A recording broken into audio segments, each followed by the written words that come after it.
Hi friends, good evening. তোমরা সকলে কেমন আছো? তো চলো আর একটা নতুন ভিডিও নিয়ে তোমাদের সাথে চলে এলাম। তো 30শে জুন তো একটা বিয়ে বাড়ি ছিল, তো বিয়ে বাড়িটাই যাব। তো যা মানে রবিবারের দিন, আর যা বৃষ্টি হচ্ছে কি বলবো, বাইরে প্রচণ্ড বৃষ্টি হচ্ছে। তো তার মধ্যে হচ্ছে তো বিয়ে বাড়ি। তো চলো সেজে গুজে একদম তৈরি। তো ব্ল্যাক শাড়িটা পরে কেমন লাগছে একটু কমেন্ট করে বলো, আর কে থেকে ভিডিওটা দেখছো একটু কমেন্ট করো। তো ওইদিকে ছেলের মুখটাই দেখালাম, জাস্ট মেয়েটার মুখ দেখাই যাচ্ছে না, কতক্ষণ দাঁড়িয়েছিলাম। তো তারপরে হচ্ছে খেতে বসে পড়েছিলাম। প্রথমে দিয়েছিল ভেজিটেবিল, তারপরে যে লুচি দিয়েছে, লুচি চানা মশলা। যেহেতু হিন্দু মারোয়ারি বিয়ে, তো নিরামিষই খাওয়া দাওয়া হয়েছিল।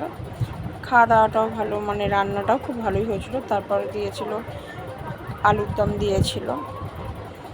তো তারপরে দেখো রাইস আর পনির, চিলি পনির কিন্তু নয়, সবাই ভাবে চিলি পনির, কিন্তু এমনি পনির করেছিল।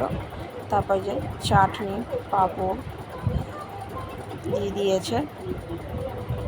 তারপর হচ্ছে রসগোল্লা আর এই হলুদ মিষ্টি। তো যাই হোক, মিষ্টিটা বলতে পারলাম আমার নামটা। যাই হোক, সামনে যে লোকটা বসে সেটা হচ্ছে আমার হাজব্যান্ড। তো তারপরে বিয়ে বাড়ি থেকে চলে এলাম বাড়ি, খাওয়া দাওয়া করে। তো ভিডিওটা এইটুকু ভালো লাগছে, লাইক কমেন্ট শেয়ার। আর শাড়িটা পরে আমায় কেমন লাগছে একটু সবাই কমেন্ট করো, কিন্তু শাড়ির পরে আমায় কেমন লাগছে একটু কমেন্ট করে বলো। আর ভিডিওটা কি কোথা থেকে দেখছো একটু কমেন্টে বলো। ভিডিওটা ভালো লাগলে লাইক কমেন্ট শেয়ার, আর চ্যানেলটা সাবস্ক্রাইব করতে ভুলো না।